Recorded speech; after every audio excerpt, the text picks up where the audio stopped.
ये प्रैक्टिस किया, ठीक है ना। सिर्फ 3 months आई डिड दिस। मैंने 3 महीना ये प्रैक्टिस किया और 3 महीना प्रैक्टिस करने के बाद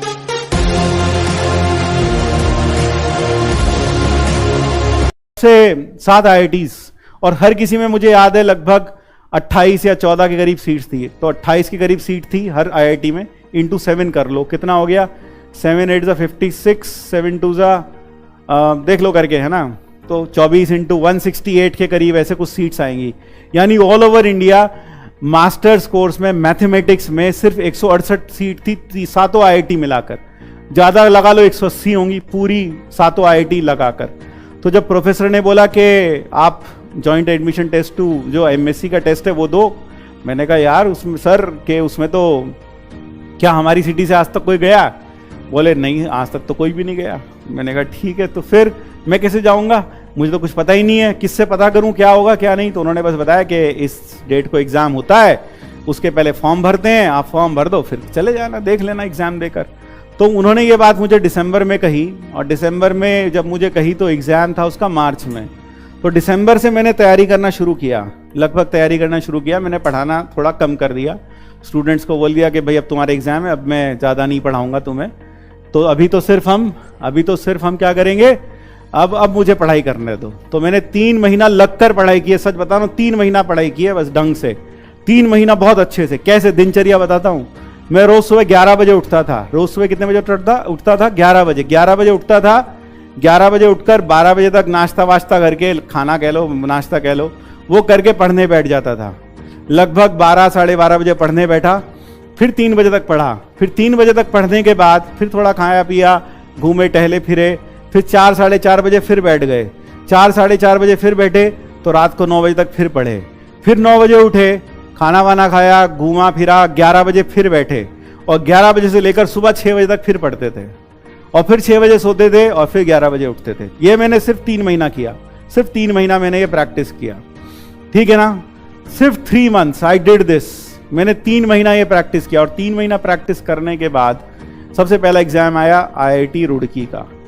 तो IIT रुड़की का एग्जाम था, मुझे आज भी याद है। IIT रुड़की के एग्जाम में जब मैं एग्जाम देने गया तो 100 सवाल आए थे। 100 तो ऑब्जेक्टिव थे और कुछ 10 के करीब सब्जेक्टिव भी थे। तो 100 ऑब्जेक्टिव्स में से मुझे याद है मैंने 96 ऑब्जेक्टिव सही किए थे। 4 मैंने इसलिए छोड़ दिए थे क्योंकि नेगेटिव मार्किंग थी, तो हो सकता था नेगेटिव मार्क्स आ जाए, इसलिए मैंने 4 छोड़ दिए थे। और 10 सब्जेक्टिव में से मैंने शायद 7 के करीब किए होंगे, 3 मुझे आते नहीं थे, मैंने छोड़ दिए। तो यानी कुल मिलाकर 110 में से सब्जेक्टिव्स में 110 में से 100 में से 96 और उसमें 7 किए। अब मैंने क्लास के जैसे एग्जाम दिया, आप बाहर आते हो बहुत सारे लोग मिलते हैं, मुझे भी बहुत सारे लोग मिले। मैंने लोगों से पूछा तेरा कैसा हुआ यार? बोले बहुत बढ़िया हुआ। मैंने कितने किए? बोले वो तो 100 के 100 कर दिए मैंने, और 10 में से 9 किए, 1 छोड़ा है बस। मैंने गजब यार। फिर दूसरे से पूछा तेरा कैसा हुआ? सारे कर दिए, सारे कर दिए, मैंने तो एक भी नहीं छोड़ा, सारे कर दिए। मैंने गजब। 1-2 से और पूछा तो कोई भी आदमी यार उधर 98 और इधर बोल रहा है 10 के 10 कर दिए, ऐसी बात कर रहे हैं सब लोग। मैंने कहा ठीक है। अब घर आया, घर में सबने पूछा कैसा हुआ? मैंने कहा मेरे हिसाब से तो अच्छा हुआ था, लेकिन सेंटर्स पर तो लोग बता रहे थे कि उनका तो बहुत ज़्यादा अच्छा हुआ, मेरा तो कुछ अच्छा हुआ ही नहीं उस हिसाब से। तो ठीक है, थोड़े दिन बीत गए, 15-20 दिन बाद रिजल्ट आया, and I was selected with rank 1 at IIT Roorkee. IIT Roorkee में रैंक 1 आ गया भैया, बैठे बेटा। मैंने गजब हो गया भाई ये तो। और वो जो बोल रहा था कि 100 के 100 करके आया, साला वो तो पागल था, वो तो गधा था, 100 करके आ गया। और वो तो एक तो बोल रहा था मैंने सारे ही कर दिए, उनका तो नंबर था ही नहीं लिस्ट में, दिमाग खराब हो गया। सही है।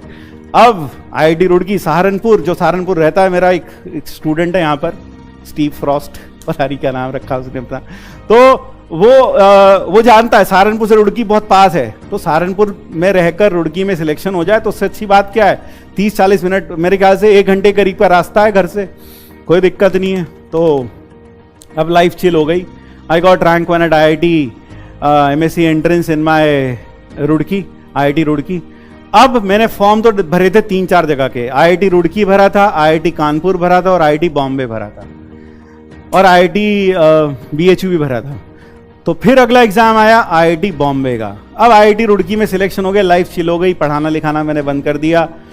और अब सारा दिन आराम से बैठे थे, क्योंकि एडमिशन में भी टाइम था 1-2 महीने का, तो घर में चिल मारते थे। घर वाले भी कुछ नहीं कहते थे कि पढ़ लो, तुमने पढ़ाना भी छोड़ दिया, पढ़ भी नहीं रहे हो। क्यों लगता था बंदे का रैंक 1 आ गया और क्या चाहिए इसको। अब हुआ क्या, बॉम्बे का एग्जाम आया, आईआईटी बॉम्बे का एग्जाम आया। तो आईआईटी बॉम्बे का जो सेंटर था वो आईआईटी रुड़की ही था, आईआईटी रुड़की ही था उसका सेंटर। 5-10 मिनट लगेंगे। आईआईटी रुड़की उसका सेंटर, 5 मिनट लगेंगे। आईआईटी रुड़की था उसका सेंटर। तो आईआईटी रुड़की उसका सेंटर था, तो सब बच्चे होते ना, एक बार आईआईटी में सिलेक्शन हो गया, दूसरा देने की क्या जरूरत है। तो मैं पहली रात में, जब एग्जाम था अगले दिन, उससे पहले दिन मम्मी के पास गया, रसोई में बोला कि एग्जाम छोड़ दो क्या आईआईटी बॉम्बे का, क्या करना है, देखिए बेकार है, एक जगह तो हो ही गया सिलेक्शन, अब क्या करना है, इतनी दूर बॉम्बे कौन जाएगा।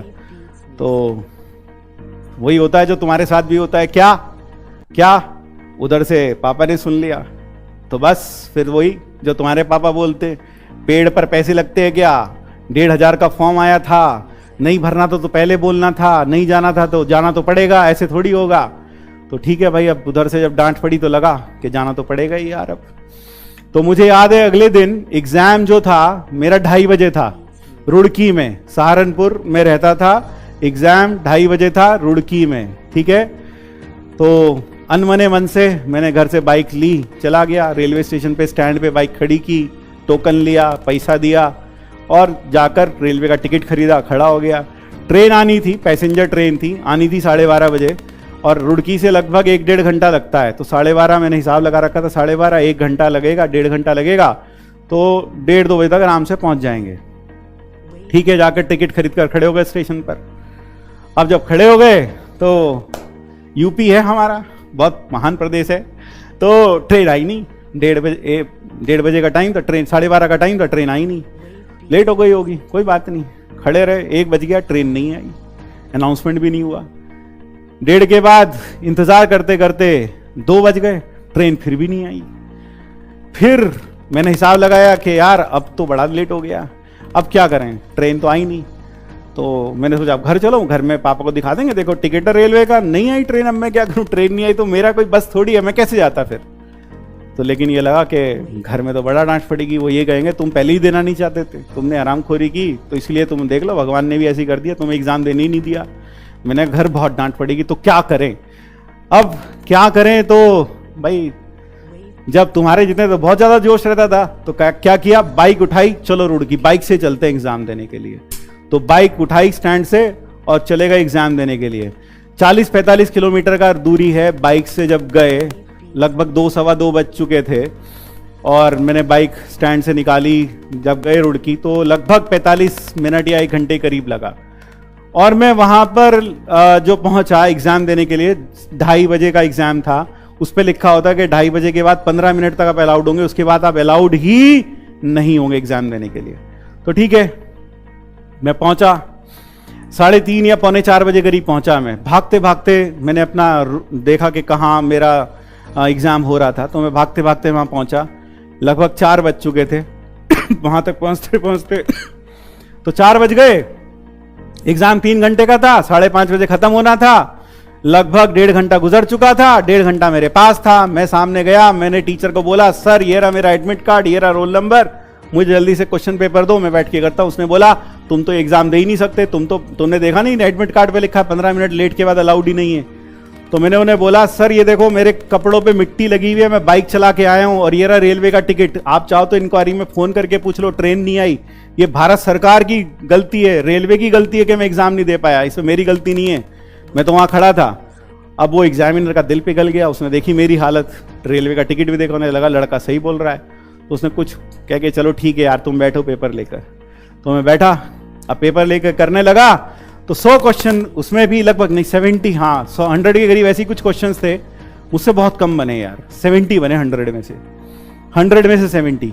और सब्जेक्टिव में तो 1-2-3 ही बने, बाकी बने ही नहीं मुझसे। 25 वहां छोड़ दिए और 8-7-8 वहां छोड़ दिए, बर्बाद हो गया बिल्कुल, लगभग ऐसा लग रहा था मुझको। लेकिन मैंने 75 किया और ये किया, और ये मैंने फटाफट 1.25 घंटे में कर लिया। 5:30 बजे का टाइम खत्म होना था, मैं 5:15 बजे तक पूरा पेपर कर लिया जितना मुझे आता था। मैं खड़ा हुआ पेपर लेके, मैंने कहा सर पेपर हो गया, और उसे बहुत गुस्सा आया इन्विजिलेटर को मेरे ऊपर, बहुत गुस्सा आया। बोला ये सब बेवकूफ बैठे हैं यहाँ पर, ये पिछले 3 घंटे से यहाँ बैठ के कर रहे हैं, तूने 1.25 घंटे में पूरा कर लिया।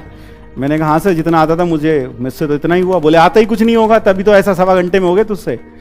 तो बोला नहीं, तुम बैठ के रिवाइज करो इसको। मैंने कहा ठीक है सर, बैठ के रिवाइज किया। अब रिवाइज किया, फिर ठीक है पेपर दिया, बाहर आया। लेकिन अब की बार मैंने किसी से कुछ नहीं पूछा तेरा कैसा हुआ, तेरा कैसा हुआ, क्यों, भूतकाल में धोखा हो चुका था।